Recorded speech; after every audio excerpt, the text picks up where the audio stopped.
ಹಾಗೇನೆ ಆವತ್ತಿನ ಸಂದರ್ಭಗಳಲ್ಲಿ ಲೇವಿ ಆ ಬೆಳೆದಂತ ಬೆಳೆಯಲ್ಲಿ ಇಷ್ಟು ಪರ್ಸೆಂಟ್ ಏನು 40% ಸರ್ಕಾರ ನಿಗದಿ ಮಾಡಿದಂತ ದರದಲ್ಲಿ ರಿಯಾಯಿತಿಯಲ್ಲಿ ರೈತ ಕೊಡಬೇಕಾಗಿತ್ತು. ಅವನು ಸಾಲ ಕಟ್ಟದೆ ವರ್ಷದ ಭವಿಷ್ಯದ ಜೀವನ ಮಾಡೋದೆ, ಅವನು ಬದುಕನ್ನ ಹೆಂಗೆ ಮಾಡೋದು ಅನ್ನೋ ಪ್ರಶ್ನೆ ಬಂದಾಗ ಬಹಳ ಕಷ್ಟದ ದಿನಗಳು 80ರ ದಶಕ. ಅಲ್ಲಿ ಅದೇ ನಮ್ಮ ದೊಡ್ಡ ಸಮಸ್ಯೆ ಅಂತ ಹೇಳಿ ಅನ್ಕೊಂಡಿದ್ವಿ. ಅವತ್ತು ಸಂಘಟಿತರಾದಂತ ರೈತ ಚಳವಳಿ ಇಡೀ ಕರ್ನಾಟಕವನ್ನ ಬೆಕ್ಕ ಬೆರಗಾಗಿಸುವ ರೀತಿಯಲ್ಲಿ ನಮ್ಮ ಹಿರಿಯರು ಎಚ್.ಎಸ್. ರುದ್ರಪ್ಪನವರು ಆಗಿನ ಸಂಸ್ಥಾಪಕ ಅಧ್ಯಕ್ಷರಾಗಿ ಕೆಲಸ ಮಾಡಿರು. ಅವರು 80 ಕಳೆದ ಮೇಲೆ ರೈತ ಚಳವಳಿಯನ್ನ ಪ್ರಾರಂಭ ಮಾಡಿದರು. ಇಡೀ ವಯಸ್ಸಿನಲ್ಲಿ ಇಡೀ ರಾಜ್ಯ ಸುತ್ತಾಡಿ ಸಂಘಟಿಸಿದರು. ಇದಕ್ಕೆ ಚಳವಳಿಗೆ ಒಂದು ಶಕ್ತಿಯಾಗಿ ಪ್ರೊಫೆಸರ್ ನಂಜುಂಡಸ್ವಾಮಿಯವರು, ಒಂದು ಎದೆಗಾರಿಕೆಯ ಶಕ್ತಿಯಾಗಿ ಎನ್.ಡಿ. ಸುಂದರೇಶ್ ಅವರು ಬಹಳ ಗಟ್ಟಿಯಾಗಿ ರಾಜ್ಯವನ್ನ ಸರಿಯಾದ ದಿಕ್ಕಿನಲ್ಲಿ ತಗೊಂಡ್ಬಂದರು. ಬಂಧುಗಳೇ, ಇವತ್ತೇನೋ ಇಲ್ಲಿ ಏನೋ ಅಪರ ಸಂಘಟನೆಗಳು ಹುಟ್ಟುತ್ತವೆ, ಬೆಳೀತಾ ಇದ್ದಾವೆ, ಏನು ಹಿಂಗಾಗ್ಬಿಡ್ತು ಪ್ರಶ್ನೆ ಅಲ್ಲ. ನಂಜುಂಡಸ್ವಾಮಿ ಇರುವಾಗಲೇ ನಂಜುಂಡಸ್ವಾಮಿಯನ್ನ ರೈತ ಸಂಘದಿಂದ ಕಿತ್ತು ಆಚೆಗೆ ಹಾಕ್ಬಿಟ್ಟು, ಇದು ನಿಮಗೆ ನೆನಪಿರ್ಲಿ ಅಂತ ಹೇಳ್ತಾ ಇದ್ದೀನಿ. ಈಗ ಟವಲ್ ಹಾಕೊಂಡು ಕಾಂಗ್ರೆಸ್ ರೈತ ಸಂಘ ಮಾಡೋದು, ಟವಲ್ ಹಾಕೊಂಡು ಬಿಜೆಪಿ ರೈತ ಸಂಘ ಮಾಡೋದು, ಟವಲ್ ಹಾಕೊಂಡು ಮೂರನ್ ಬಿಟ್ಟು ಕೆಲಸ ಮಾಡೋದು. ಇವತ್ತು ಶಿವಕುಮಾರ್ನು ಟವಲ್ ಹಾಕಂತಾರೆ ಹೆಸರು, ಸಿದ್ದರಾಮಯ್ಯನು ಟವಲ್ ಹಾಕ್ತಾರೆ, ಯಡಿಯೂರಪ್ಪ ರೈತ ಕಣ್ಮಣಿ ಅಂತ ಹೇಳಿ ಎಲ್ಲಾ ಕಡೆ ಬೋರ್ಡ್ ಹಾಕೋರೆ. ದೇವೇಗೌಡರ ಕುಟುಂಬ ಅವ್ರ ಮಣ್ಣಿನ ಮಕ್ಕಳು ಅವರು. ಅಂದ್ರೆ ರೈತ ಅನ್ನುವ ಹೆಸರು, ಹಸಿರು ಅನ್ನುವ ವಸ್ತ್ರ ಎಲ್ಲರಿಗೆ ಅವಶ್ಯಕತೆ ಇದೆ. ಯಾಕೆಂದ್ರೆ ಅವರವರ ಪಕ್ಷ, ಅವರ ಚಿಹ್ನೆ, ಅವರ ಏನು ಗುರುತುಗಳಿದೆ ಅದೆಲ್ಲ ಸವಕಲ್ ನಾಣ್ಯ ಆಗ್ಬಿಟ್ಟಿದೆ. ಅಂದ್ರೆ 3 ಕಾಸಿನ ಬೆಲೆ ಇಲ್ಲ. ಆ ಕಾರಣಕ್ಕೆ ರೈತನ ವಸ್ತ್ರವಾದ ಅಸ್ತ್ರ ಆಗಿರುವಂತ ಅದನ್ನ ಇವತ್ತು ಬಳಕೆ ಮಾಡಿಕೊಂಡು ರೈತನನ್ನ ಅತ್ಯಂತ ಬಹಳ ನಾಜೂಕಾಗಿ ವಂಚನೆ ಮಾಡಲಿಕ್ಕೆ ರಾಜಕೀಯ ಪಕ್ಷಗಳು ಕೂಡ ಇವತ್ತು ಕೆಲಸ ಮಾಡ್ತಾ ಇದ್ದಾರೆ, ಹಸಿರು ವಸ್ತ್ರ ಹಾಕಿ. ಬಂಧುಗಳೇ, ಇವ್ರು ಯಾರೂ ಕೂಡ ನಮ್ಮವರಲ್ಲ ಅನ್ನೋದನ್ನ ನೀವು ತಿಳ್ಕೋಬೇಕು. ಇವರೆಲ್ಲರೂ ನಮ್ಮವರಲ್ಲ. ಯಾಕೆ ಅಂದ್ರೆ ರೈತ ಸಮುದಾಯದಲ್ಲಿ ಜಾತಿ ಇಲ್ಲ. ರೈತನ ಒಕ್ಕಲ್ತನ ಮಾಡೋನಿಗೆ ಜಾತಿ ಇದೆಯಾ? ಏನಾರ ಇದೆಯಾ? ಜಾತಿ ರೈತನಲ್ಲಿ ಇಲ್ಲ. ಅವನು ಯಾವುದೇ ಜಾತಿಗೆ ಸೇರಿದ್ರು ರೈತ ಅಂದ್ರೆ ಅದು ಎಲ್ಲದೂ ಒಂದೇ. ಈ ರಾಜಕಾರಣಿಗಳು ಏನ್ ಮಾಡಿದ್ದಾರೆ, ರೈತನನ್ನ ಚೂರ್ ಮಾಡಲಿಕ್ಕೆ ಅವನ ಲಿಂಗಾಯತ, ಇವನು ಕುರುಬ, ಇವನು ಗೌಡ, ಇವನು ಎಂತನು ಕುಂಬಾರ, ಇವನು ಗೊಲ್ಲ, ಇವನು ಬೇಡ, ಹೀಗೆ ಎಲ್ಲ ಜಾತಿಗಳನ್ನ ಪಂಗಡಗಳನ್ನಾಗಿ ಮಾಡಿ ಈ ಜಾತಿಗಳನ್ನ ಹೊಡೆದ್ರೆ ನನ್ನ ಪಕ್ಷಕ್ಕೆ ಓಟುಗಳ ಸಂಖ್ಯೆ ಎಷ್ಟಾಗತ್ತೆ, ಈ ಜಾತಿಗಳನ್ನ ಕೂಡಿಸಿದರೆ ನನ್ನ ಸಂಖ್ಯೆ ಎಷ್ಟಾಗತ್ತೆ, ಜಾತಿಗಳನ್ನ ಒಡೆದು ಚೂರು ಮಾಡಿ ರೈತ ಸಮುದಾಯವನ್ನ ದಿಕ್ಕು ದೆಸೆಯಿಲ್ಲದೆ ತಗೊಂಡೋಗುವ ಮಾರ್ಗದಲ್ಲಿ ಇವತ್ತು ಎಲ್ಲ ರಾಜಕೀಯ ಪಕ್ಷಗಳು ನಿಸ್ಸೀಮರಾಗಿದ್ದಾರೆ. ಬಂಧುಗಳೇ, ಅವತ್ತಿನ 80ರ ದಶಕದ ಸಮಸ್ಯೆಗಳನ್ನ ನಾನು ಪ್ರಾರಂಭಕ್ಕೆ ಒಂದೆರಡನ್ನ ನಿಮ್ ಗಮನಕ್ಕೆ ತಂದೆ. ಹಾಗೇನೆ ಇವತ್ತಿನ ಸಮಸ್ಯೆಗಳು ನಾವು ತಿರುಗಿ ನೋಡ್ಬಿಟ್ರೆ ಎಂತ ಪರಿಸ್ಥಿತಿಗೆ ಇದೀವಿ ಅಂದ್ರೆ, ಇನ್ನು 10-15 ವರ್ಷಗಳಲ್ಲಿ 75% ರೈತರು ಇರಲೇ ಕೂಡುದನ್ನುವಂತ ತೀರ್ಮಾನವನ್ನ ರೈತನ ತಲೆಗೆ ತಂದು ಕಟ್ಟಿದ್ದಾರೆ.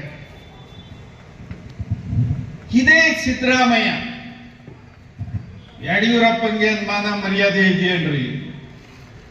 ಈ ಕೃಷಿ ಕಾಯ್ದೆಯನ್ನ ಕರ್ನಾಟಕದಲ್ಲಿ ಜಾರಿಗೆ ತರಬಹುದೇ ಅಂತ ಹೇಳಿ ಮಾತಾಡಿದಂತ ವಿಪಕ್ಷದ ನಾಯಕ ಸಿದ್ದರಾಮಯ್ಯ ಅದೇ ಕಾಯ್ದೆಯನ್ನ ಇವತ್ತು ಅನುಷ್ಠಾನಗೊಳಿಸುವಲ್ಲಿ ಯಶಸ್ವಿಯ ಹೆಜ್ಜೆಯನ್ನ ಇಡ್ತಾ ಇದ್ದಾರೆ.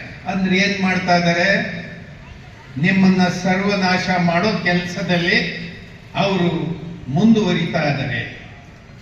ಏನಾಯ್ತು ಸಿದ್ದರಾಮಯ್ಯನವರು? ಯಡಿಯೂರಪ್ಪ ಬುದ್ಧಿ ಇಲ್ಲ ಅಂತ ಹೇಳಿದ್ರಿ. ಯಡಿಯೂರಪ್ಪ ರೈತನ ಮಗ ಅಂತ ಹೇಳ್ತಾ, ನನ್ನ ಸರ್ಕಾರ ರೈತರದು ಅಂತ ಹೇಳ್ತಾ, ನಾನು ರೈತ ಪರ ಬಜೆಟ್ ಅನ್ನ ಮಂಡನೆ ಮಾಡಿದೆ ಅಂತ ಹೇಳ್ತಾ ನೀನು ಮಾತಾಡ್ತಾ ಇದ್ದ ಯಡಿಯೂರಪ್ಪ ಇದ್ದಕ್ಕಿದ್ದಂಗೆ ಇಂಥ ಕಾಯ್ದೆಯನ್ನ ಯಾರೋ ದಿಲ್ಲಿಯವರು ಹೇಳಿರು ಅಂತ ಹೇಳಿ ಕರ್ನಾಟಕದಲ್ಲಿ ಜಾರಿಗೊಳಿಸ್ಬಿಟ್ಟಿಯಲ್ಲಪ್ಪ. ಏನಾರು ರೈತರ ಬಗ್ಗೆ ನಿನ್ನ ಕಳಕಳಿ ಇತ್ತ? ಮುಗಿಸಿದರೆ ಅವತ್ತು ಯಡಿಯೂರಪ್ಪನ ಟೀಕೆ ಮಾಡ್ದಲ್ಲ ಸಿದ್ದರಾಮಯ್ಯ, ಇವತ್ತು ಭೂ ಸುಧಾರಣಾ ಕಾಯ್ದೆ ಯಾಕೆ ರದ್ದಾಗಲಿಲ್ಲ? ಭೂ ಸ್ವಾಧೀನ ಕಾಯ್ದೆ ಯಾಕೆ ರದ್ದಾಗಲಿಲ್ಲ? ನೀನೇ ವಿಧಾನಸಭೆಯಲ್ಲಿ ವಿರೋಧ ಮಾಡಿದಂತ ವಿಷಯಗಳ ಇದು. ಭೂ ಸುಧಾರಣಾ ಕಾಯ್ದೆ ರದ್ದಾಗಬೇಕು, ಯಡಿಯೂರಪ್ಪನ ಬುದ್ಧಿ ಇಲ್ಲ ಅಂತ ಹೇಳ್ದಲ್ಲ, ಯಾಕಾಗ್ಲಿಲ್ಲ? ಕುಮಾರಸ್ವಾಮಿ ಇದೆ, DK ಶಿವಕುಮಾರ ಅಧಿಕಾರದಲ್ಲಿ ಇರುವಾಗ ಕಾಂಗ್ರೆಸ್ ಬೆಂಬಲದೊಂದಿಗೆ ಭೂ ಸುಧಾರಣಾ ಕಾಯ್ದೆ 2013ಕ್ಕೆ ತಿದ್ದುಪಡಿ ತಂದು 2020 ಮುಂದುವರಿಸಿದ್ರಲ್ಲ, ಎಲ್ಲಿ? ಇದು ಎಲ್ಲದೂ ಕೂಡ ರೈತರಿಗೆ ಮರಣ ಶಾಸನ ಬಂಧುಗಳೇ. ರೈತರನ್ನ ಉಳಿಸುವಂತ ಕೆಲಸ ಇವ್ರು ಯಾರು ಮಾಡ್ತಾ ಇಲ್ಲ. ಯಾವುದೇ ಸಮುದಾಯವನ್ನು ಆರ್ಥಿಕವಾಗಿ ಸದೃಢ ಮಾಡತಕ್ಕಂತ ಕಾರ್ಯಕ್ರಮ ಯಾವ ಪಕ್ಷದ ಕಾರ್ಯಕ್ರಮ ಇದೆ? ಯಾವ ಪಕ್ಷದ ಕಾರ್ಯಕ್ರಮ ಇದೆ ಹೇಳಿ? ಯಾರ್ದೂ ಇಲ್ಲ. ಎಲ್ಲ ಚೀಪ್, ಬಹಳ ಚೀಪ್. ನಿಮಗೆ ಗ್ಯಾರಂಟಿ ಕೊಡ್ತೀವಿ, ನೀವು ನಮಗೆ ವೋಟ್ ಹಾಕಿ. ನಾವು ಗ್ಯಾರಂಟಿ ಕೊಡ್ತೀವಿ, ನಮಗೆ ವೋಟ್ ಹಾಕಿ. ಈ ಸಿದ್ದರಾಮಯ್ಯ ಗೌರ್ಮೆಂಟ್ ಗ್ಯಾರಂಟಿಗಳನ್ನ ಲೇವಡಿಯಾಗಿ ಮಾತಾಡಿದ್ರಲ್ಲ ಮಿಸ್ಟರ್ ಮೋದಿ. ತಾವೇನ್ ಮಾಡಿದ್ರಿ ಬಿಹಾರದಲ್ಲಿ? ತಾವೇನ್ ಮಾಡಿದ್ರಿ ಅಸ್ಸಾಂ, ವೆಸ್ಟ್ ಬೆಂಗಾಲ್ನಲ್ಲಿ?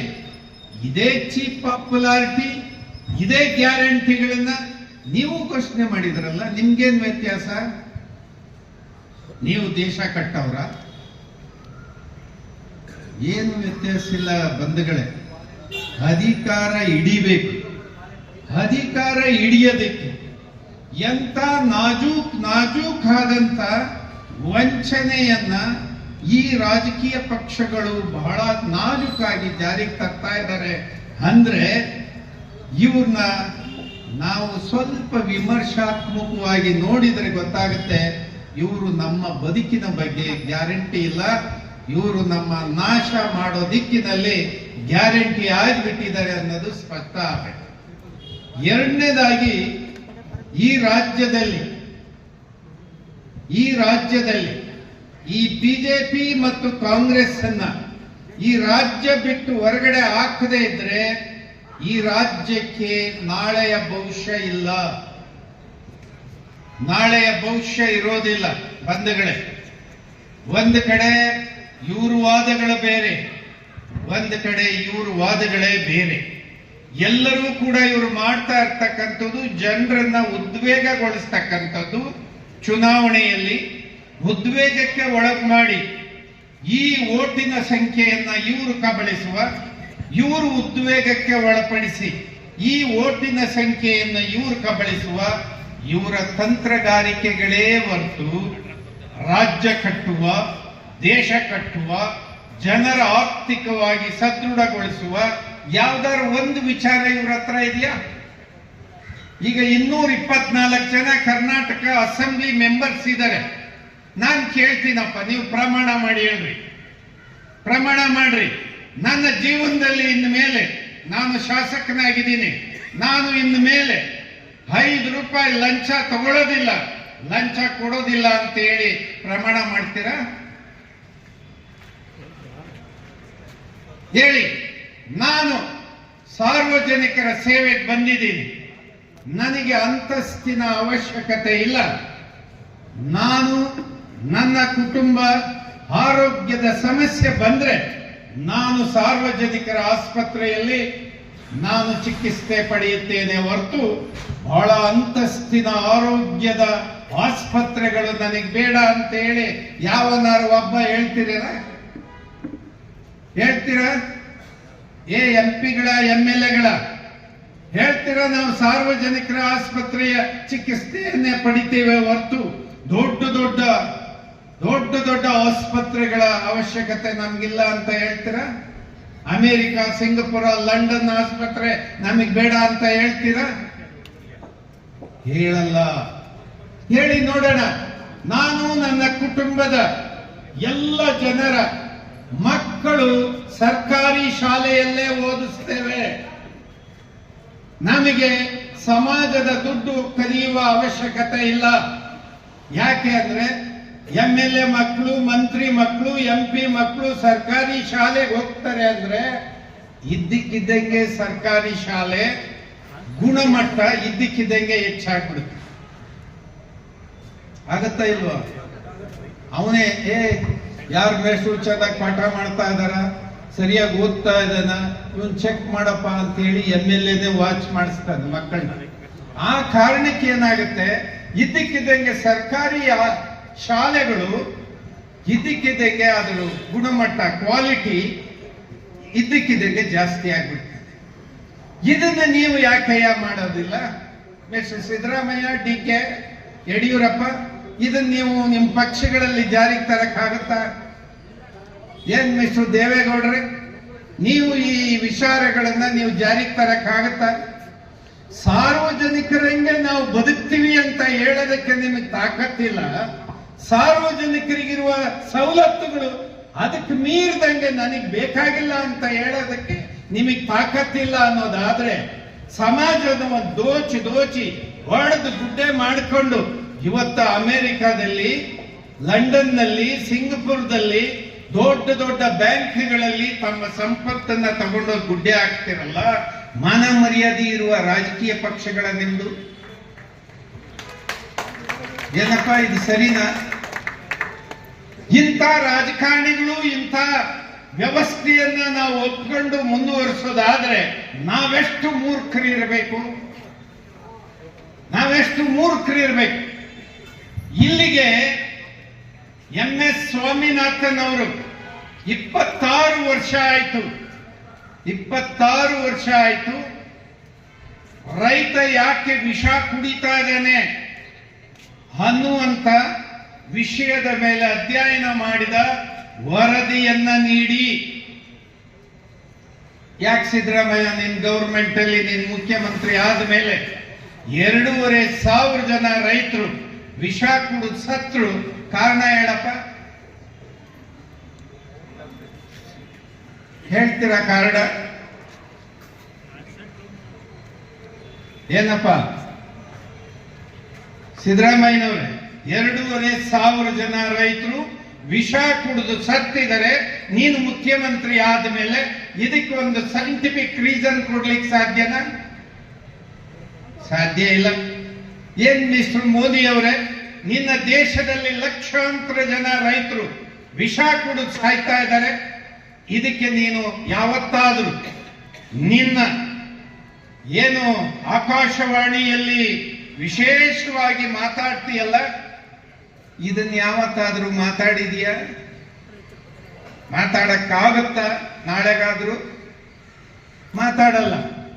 ಅವ್ರು ಪಾಕಿಸ್ತಾನ ಮಾತಾಡ್ತಾರೆ, ಸಾಬ್ರನ್ನ ಮಾತಾಡ್ತಾರೆ, ಅವ್ರಿಗೆ ಗೊತ್ತಿರೋದು ಇಷ್ಟೇ.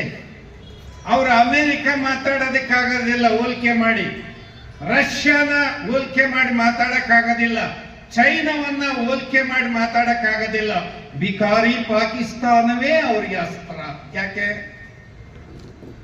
ಯಾಕಪ್ಪ ಮಾತಾಡಕ್ಕಾಗಲ್ಲ? ಮಾತಾಡು. ರೈತರು ವಿಷ ಕುಡಿದು ಯಾಕೆ ಸಾಯ್ತಾ ಇದ್ದಾರೆ ಅಂತೇಳಿ 1 ಗಂಟೆ ಟೈಮ್ ನೀನು ಆಕಾಶವಾಣಿಯಲ್ಲಿ ಮಾತಾಡ್ತೀಯಲ್ಲ, ಮಾತಾಡು. ಮಾತಾಡಕ್ಕಾಗತ್ತಾ? ಹಾಗಲ್ಲ. ಯಾಕೆಂದ್ರೆ ಈ ಪರಿಸ್ಥಿತಿಗೆ ನೀವೇನಾದ್ರೂ ಸತ್ಯ ಮಾತಾಡಿಬಿಟ್ರೆ ಅವರ ರಾಜಕೀಯ ಅಧಿಕಾರಗಳು ಕ್ಷಣ ಮಾತ್ರದಲ್ಲಿ ಉದುರೋಗ್ಬಿಡ್ತವೆ. ಅದಕ್ಕೆ ನಾವೇನ್ ಮಾಡಬೇಕಾಗಿದೆ ಅಂದ್ರೆ, ದೊಡ್ಡ ಸಮುದಾಯ ನಾವುಗಳು ಮಾತಾಡಬೇಕಾಗಿದೆ. ಹಳ್ಳಿಯಲ್ಲಿ, ಕೇರಿಯಲ್ಲಿ, ಜಗಲಿ ಕಟ್ಟೆಗಳ ಮೇಲೆ, ಬೀದಿ ಹಳ್ಳಿ ಮರದ ಕೆಳಗಡೆ ಎಲ್ಲ ಕುಂತಲ್ಲಿ ನಿಂತಲ್ಲಿ ನಾವು ಮಾತಾಡಬೇಕು. ಈ ರಾಜಕಾರಣ ಇದು ವಂಚನೆ ಮಾಡ್ತಕ್ಕಂಥ ಗುಂಪು, ಇವರು ಮೋಸಗಾರರು, ಸಮಾಜದ ಲೂಟಿಕೋರರು.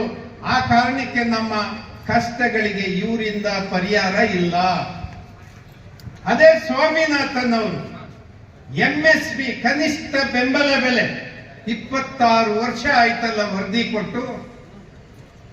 ನರೇಂದ್ರ ಮೋದಿ ಮಾತಾಡಲ್ಲ, ಯಾವುದೇ ಪಾರ್ಲಿಮೆಂಟ್ ಮೆಂಬರ್ಗಳು ಪಾರ್ಲಿಮೆಂಟ್ ನಲ್ಲಿ ಮಾತಾಡೋದಿಲ್ಲ, ಕರ್ನಾಟಕದ ವಿಧಾನಸಭೆಯಲ್ಲಿ ವಿಪಕ್ಷದವರು ಮಾತಾಡೋದಿಲ್ಲ, ಆಡಳಿತ MLAಗಳು ಮಾತಾಡೋದಿಲ್ಲ.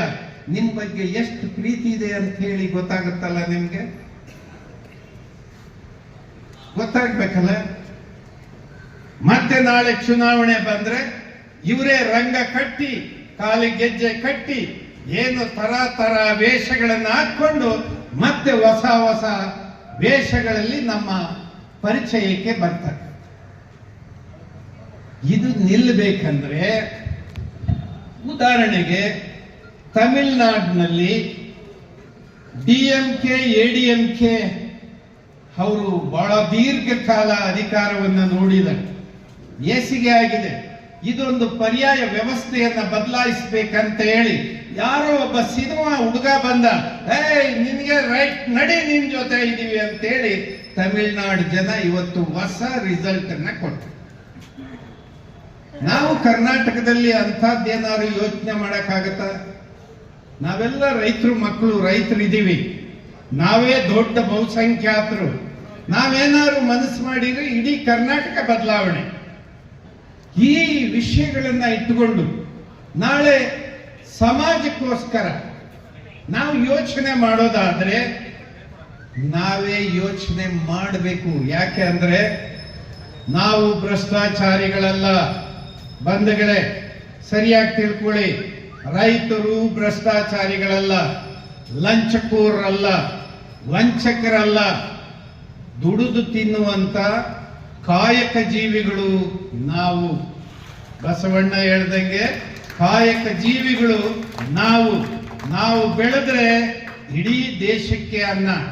ನಾವು ಬೆಳಿಲಿಲ್ಲ, ದೇಶ ಸತ್ತೋಗ್ಬಿಡ್ತದೆ. ಆ ಕಾರಣಕ್ಕೆ ನಾವು ಕಾಯಕ ಜೀವಿಗಳಾದ ನಮಗಿದೆ ನೈತಿಕ ಶಕ್ತಿ, ನಮಗಿದೆ ಬಲ. ನಾವು ತೀರ್ಮಾನ ಮಾಡಿದ್ದೇ ಆಗಬೇಕನ್ನೋದಾದ್ರೆ ಯಾರೇನು ಮಾಡಕ್ಕಾಗೋದಕ್ಕೆ ಸಾಧ್ಯ ಇಲ್ಲ ಬಂಧುಗಳೇ. ಆ ಕಾರಣಕ್ಕೆ ಈ ದಿಕ್ಕಿನಲ್ಲಿ ರೈತ ಸಮುದಾಯ ಇವತ್ತು ಕೆಲಸ ಮಾಡಬೇಕಾಗಿ. ಈಗ ಏನಾಗ್ಬಿಟ್ಟಿದೆ, ಈಗ ಎಲ್ಲ ಹೊಸ ಮಾತುಗಳಿಂದ ಮಾತಾಡೋದಕ್ಕೆ ಶುರು ಮಾಡಿಬಿಟ್ಟಿದೆ. ಇವತ್ತು ನಾನು ನಿಮ್ಮ ಹತ್ರ ಮನವಿ ಮಾಡ್ಕೊಳ್ಳೋದು ಏನಂದ್ರೆ, ಎಷ್ಟು ಕಠಿಣವಾಗಿ ನೇರವಾಗಿ ಮಾತಾಡುವಂತ ಮಾತನ್ನ ನಿಲ್ಲಿಸ್ಬೇಕಂತ ಹೇಳಿ ಯಾವುದೋ ಒಂದು NGO ತೀರ್ಮಾನ ಮಾಡ್ತಾರೆ, ಯಾವುದೋ ರಾಜಕೀಯ ಪಕ್ಷದವರು ತೀರ್ಮಾನ ಮಾಡ್ತಾರೆ. ನಾನು ನಿಮಗೆ ಹೇಳ್ತೀನಿ, ನಿಮ್ಮ ಅಪ್ಪಂಗೆ ನೀವು ಹುಟ್ಟಿದ್ದಾಗಿದ್ರೆ ನನ್ನ ಮೇಲೆ 100 ರೂಪಾಯಿ ಭ್ರಷ್ಟಾಚಾರ ಮಾಡಿದರೆ ಅಂತ ಹೇಳಿ ತಾಕತ್ತಿದ್ರೆ ಬಹಿರಂಗವಾಗಿ ಸಾಬೀತು ಮಾಡಿ ಈ ವಸ್ತ್ರವನ್ನ ಇಲ್ಲಿ ಇಟ್ಬಿಟ್ಟು ನಮಸ್ಕಾರ ಮಾಡ್ಕೊಂಡು ನನ್ನ ಹಳ್ಳಿಗೆ ನಾನು ಹೊರಟೋಗ್ತೀನಿ. ಇದನ್ನ ಮಾಡೋದಕ್ಕೆ ಸಾಧ್ಯ ಆಗದಲ್ಲಿ 15 ದಿವಸ 20 ದಿವಸ ಟಿವಿಗಳಲ್ಲಿ ಏನು ಭ್ರಷ್ಟಾಚಾರ. ಅನ್ನ ತಿಂತಿದ್ರ ಬಡ್ಡಿ ಐಕ್ಲ ನೀವು? ಅನ್ನ ತಿಂದವ್ರು ಮಾತಾಡಿದ್ರ ನೀವು ಹೊಲಸು ತಿಂದಿದ್ರೆ ಮಾತ್ರನೇ ಅದನ್ನು ಮಾತಾಡಕ್ಕಾಗತ್ತೆ. ಆ ಕಾರಣಕ್ಕೆ ಬಂಧುಗಳೇ, ಪ್ರೊಫೆಸರ್ ನಂಜುಂಡಸ್ವಾಮಿಯನ್ನ ಬಿಡ್ಲಿಲ್ಲ, ಎಚ್.ಎಸ್. ರುದ್ರಪ್ಪನ್ನ ಬಿಡ್ಲಿಲ್ಲ, ಸುಂದರೇಶನ್ನ ಬಿಡ್ಲಿಲ್ಲ. ಆಗ ಕೂಡ ಇಂಥದ್ದೇ ಭ್ರಷ್ಟಾಚಾರದ ಪ್ರಚಾರಗಳನ್ನ ಮಾಡಿದ್ರು.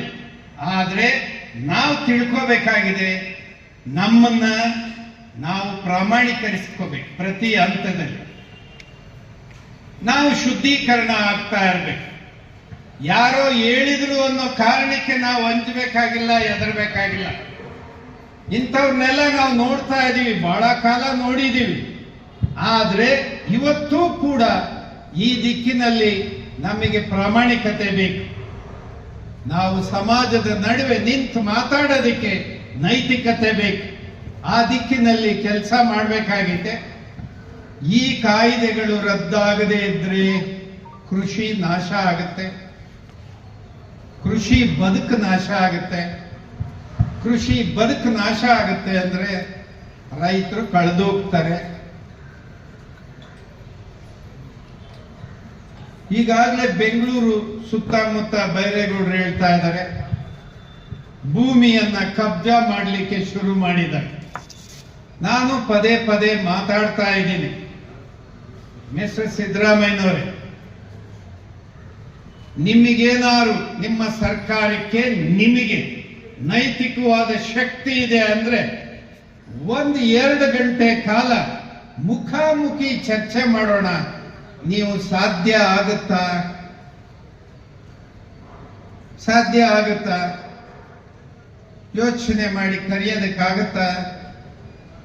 ನಿಮಗೆ ಆ ತಾಕತ್ತಿಲ್ಲ, ನಿಮಗೆ ಆ ತಾಕತ್ತಿಲ್ಲ. ಎಲ್ಲಿ ನಾವು ಮುಖಾಮುಖಿ ಕುಂತು ಮಾತಾಡಿದ್ರೆ ನಾವು ನಮ್ಮ ಹತ್ರ ಉತ್ತರ ಕೊಡೋದಕ್ಕೆ ಸಾಧ್ಯ ಆಗೋದಿಲ್ಲ ಅಂತ ಗೊತ್ತಾಗಿ ನೀವು ರೈತ ಸಂಘವನ್ನ ಮುಖಾಮುಖಿ ಕುಂತು ಚರ್ಚೆ ಮಾಡೋದಕ್ಕೆ ನಿಮಗೆ ದಮ್ಮಿಲ್ಲ. ನಿಮ್ದ್ಯಾವುದೋ ಕಾಂಗ್ರೆಸ್ಸಿನ ಹಸಿರು ವಸ್ತ್ರ ಹಾಕಿದಂತ ತಂಡಗಳನ್ನ ಇಟ್ಕೊಂಡು ನಾವು ರೈತರ ಜೊತೆ ಮಾತಾಡಿದ್ವಿ ಅಂತ ಹೇಳಿ ಪೋಸ್ ಕೊಡ್ಲಿಕ್ಕೆ ನೀವು ಇದಿರೇ ಹೊರತು ನೈತಿಕತೆಯ ದಿವಾಳಿ ಇವತ್ತು ನಿಮ್ಮ ಹತ್ರ ಆಗಿದೆ. ಆ ಕಾರಣಕ್ಕೆ ಬಂಧುಗಳೇ, ಇವರು ಮಾಡ್ತಾರೋ ಬಿಡ್ತಾರೋ ಎರಡನೇದು, ರೈತರಿಗೆ MSP ಗ್ಯಾರಂಟಿ ಕೊಡಬೇಕು. ನಾವು ನಾಳೆ ಅದನ್ನು ಜಾರಿಗೆ ತರಬೇಕು. ರೈತರು ವಿಷ ಕುಡಿದು ಸಾಯಬಾರ್ದು. ಈ ತಡೆಯೋದಕ್ಕೆ ಕಟ್ಟುನಿಟ್ಟಿನ ನಿಯಮವನ್ನ ಇಡೀ ದೇಶದಲ್ಲಿ, ರಾಜ್ಯದಲ್ಲಿ ಜಾರಿಗೆ ತರಬೇಕು. ರೈತರಿಗೂ ಒಂದು ಬದುಕಿದೆ, ಖಾಸಗಿ ಜೀವನ ಇದೆ. ಅದು ಚೆಂದಾಗಿರಬೇಕು ಅಂದ್ರೆ ಆರ್ಥಿಕವಾಗಿ ಸಬಲೀಕರಣ ಬೇಕು. ಅದಕ್ಕೇನೆ ನಾನು ಅನೇಕ ಸಾರಿ ಪತ್ರ ಬರೆದಿದ್ದೀನಿ, ಸಿದ್ದರಾಮಯ್ಯ ನೇರವಾಗಿ ಸಿಕ್ಕಾಗೂ ಕೂಡ ಹೇಳಿದ್ದೀನಿ. ಏನು ಎಲೆಕ್ಟ್ರಿಸಿಟಿ ಉತ್ಪಾದನೆ ಇದೆ, ಏನು ಸೋಲಾರ್, ಯಾಕೆ ಕಂಪನಿಗಳೇ ಮಾಡ್ಬೇಕಾ? ಅದನ್ನ ಕಂಪನಿಯವರಿಗೆ ಕೊಡ್ಬೇಕಾ ನೀವು? DK ಶಿವಕುಮಾರ್ ಕಳೆದ ಗವರ್ಮೆಂಟ್ ಅಲ್ಲಿ 60 ತಾಲೂಕುಗಳನ್ನು ರಿಲಯನ್ಸ್, ಲಕ್ಷ್ಮೀ ಎಂತದು ಲಕ್ಷ್ಮೀ ಮಿತ್ತಲ್ಗೆ ಮತ್ತೆ ಯಾವ್ಯಾವ್ದೋ ಕಂಪನಿಗಳಿಗೆ ಕೊಟ್ಬಿಟ್ರು. ಯಾಕೆ? ರೈತರು ಭೂಮಿ ಕಿತ್ಕೊಳ್ಳೋದು, ಅವ್ರಿಗೆ ಯಾಕೆ ಕೊಡ್ಬೇಕು? ಬ್ಯಾಂಕ್ ಗ್ಯಾರಂಟಿ ಕೊಡ್ರಲೇ, ಸರ್ಕಾರದವರ ಬ್ಯಾಂಕ್ ಗ್ಯಾರಂಟಿ ಕೊಡಿ. ಅದಕ್ಕೆ ಏನೇನ್ ಬೇಕು ಸಾಲ ಸೌಲಭ್ಯ ಕೊಡ್ತೀವಿ. ರೈತರ ಮಕ್ಕಳು ನೀವೇ ಇಷ್ಟು % ಭೂಮಿಯಲ್ಲಿ ಎಲೆಕ್ಟ್ರಿಸಿಟಿ ಉತ್ಪಾದನೆ ಮಾಡಿ ಆರ್ಥಿಕವಾಗಿ ನೀವೇ ಸಬಲೀಕರಣ ಆಗಿ ಹೇಳಕ್ಕಾಗತ್ತ? ಹೇಳಿ ನೋಡೋಣ. ವಿಂಡ್ ಮಿಲ್ ಏನೋ ಗಾಳಿ ಫ್ಯಾನ್ ತಿರುಗತ್ತಲ್ಲ, ಈ ವಿಂಡ್ ಮಿಲ್ ಮೂಲಕ ಎಲೆಕ್ಟ್ರಿಸಿಟಿ ಏನು ಜನರೇಟ್ ಮಾಡ್ತಾರೆ. ರೈತರು ಭೂಮಿ ಕಿತ್ಕೊಂಡು ಅವ್ರಿಗೆ ಕೊಡ್ತೀರಲ್ಲ, ರೈತರು ನೀವೇ ಮಾಡಿ, ಬ್ಯಾಂಕ್ ಗ್ಯಾರಂಟಿ ಕೊಡ್ತೀವಿ, ನೀವೇ ಅದಕ್ಕೆ ಎಷ್ಟು ಕೋಟಿ ಬೇಕೋ ನೀವು ಸಾಲ ತಗೊಳ್ಳಿ, ಸಾಲ ಕಟ್ಟಿ, ಉಳಿದ ಲಾಭ ನಿಮ್ದೆ, ನೀವೇ ಮಾಡಿ. ಹೇಳಕ್ಕಾಗತ್ತಾ? ಇದಾಗೋದಿಲ್ಲ. ಯಾವನ ಕಂಪನಿ ಅವನೇ ಬೇಕು, ಯಾಕಂದ್ರೆ ಅವನು ತಾನೇ ನಿಮಗೆ ಪರ್ಸೆಂಟೇಜ್ ಸರಿಯಾಗಿ ಕೊಡೋದು. ರೈತರು ಕೊಡಕ್ಕಾಗತ್ತಾ? ಇದು ಎಲ್ಲದೂ ಕೂಡ ನಮ್ಮ ಹತ್ರ ಕಾರ್ಯಕ್ರಮ ಇದಾವೆ ಬಂಧುಗಳೇ. ದುಡಿಯುವಂತ ಜನ, ರೈತಾಪಿ ಜೊತೆಗೆ ಏನೇನು ಜೊತೆಯಲ್ಲಿ ಯಾವ್ಯಾವ ಆರ್ಥಿಕ ವೃದ್ಧಿಯನ್ನ ನನ್ನ ಹಳ್ಳಿಗೆ ನಾವು ಮಾಡ್ಕೋಬೇಕಾಗಿದೆ ಸಹಕಾರಿ ಮೂಲಕ ಮಾಡ್ಕೋಬೇಕಾಗಿದೆ, ಅಥವಾ ಹೈನುಗಾರಿಕೆಯಲ್ಲಿ ಏನೇನ್ ಮಾಡ್ಕೋಬೇಕಾಗಿದೆ, ಅಥವಾ ಇನ್ನಿತರ ಕ್ಷೇತ್ರಗಳಲ್ಲಿ ಏನೇನ್ ಮಾಡಬೇಕಾಗಿದೆ, ಆ ಎಲ್ಲ ದಿಕ್ಕಿನಲ್ಲಿ ನಾವು ಸದೃಢವಾಗಿ ಹಳ್ಳಿಯನ್ನ ಕಟ್ಟಲಿಕ್ಕೆ ಮತ್ತೆ ಇಡೀ ಕರ್ನಾಟಕದ ಜನಕ್ಕೆ ಒಂದು ಏನು ಮಿಡ್ಲ್ ಕ್ಲಾಸ್ ಜನ ಇದ್ದಾರೆ, ಪೂರ್ ಕ್ಲಾಸ್ ಇದ್ದಾರೆ, ಇವರೆಲ್ಲರ ಬದುಕಿಗೆ ಸರಿಯಾದಂಥ ಆರ್ಥಿಕ ಸುಧಾರಣಾ ನೀತಿಗಳನ್ನ ತರಬೇಕಾಗಿದೆ. ಈ 224 ಜನ ಇದಾರಲ್ಲ, 224 ಜನ ಮಾಜಿ, 224 ಜನ ಆಲಿ, ಇವ್ರನ್ನ ಪರಪ್ಪನ ಅಗ್ರಹಾರಕ್ಕೆ ಕಳಿಸೋ ಕೆಲಸ ಮಾಡಿದ್ರೆ ಇವ್ರ ಹತ್ರ ಇರೋ ಸಂಪತ್ತು ಸಾಕು 5 ವರ್ಷ ಸರ್ಕಾರ ನಡೆಸಬಹುದು. ಹಾಗಾಗಿ ಬಂಧುಗಳೇ, ಈಗ ಡಿ.ಕೆ. ಶಿವಕುಮಾರನ್ಗೆ ಯಾಕೆ 1 ಲಕ್ಷ ಕೋಟಿ 1 ಲಕ್ಷ ಕೋಟಿ ಆಸ್ತಿ ನಿನ್ಗೆ ಯಾಕಪ್ಪ ಬೇಕು? ನೀನ್ ತಿನ್ನೋದು ಒಂದಿಡೀ ಅನ್ನ, ಏನಪ್ಪ? ಅರ್ಧ ಮುದ್ದೆ, ಒಂದಿಡೀ ಅನ್ನ. ನೀನ ಅದೇನೋ ಎಣ್ಣೆ ಹೊಡಿಯೋದು ಯಾವುದು? ಓಲ್ಡ್ ಮಂಕು. ಈ ಕುಮಾರಸ್ವಾಮಿ, ಸಿದ್ದರಾಮಯ್ಯ ಅವರೆಲ್ಲ ಸಿಕ್ಕಾಬಿಟ್ಟೆ 25,000. ಇವನು ಓಲ್ಡ್ ಮಂಕೆ. ಆದ್ರೆ 1 ಲಕ್ಷ ರೂಪಾಯಿ ಆಸ್ತಿ ಯಾಕಪ್ಪ?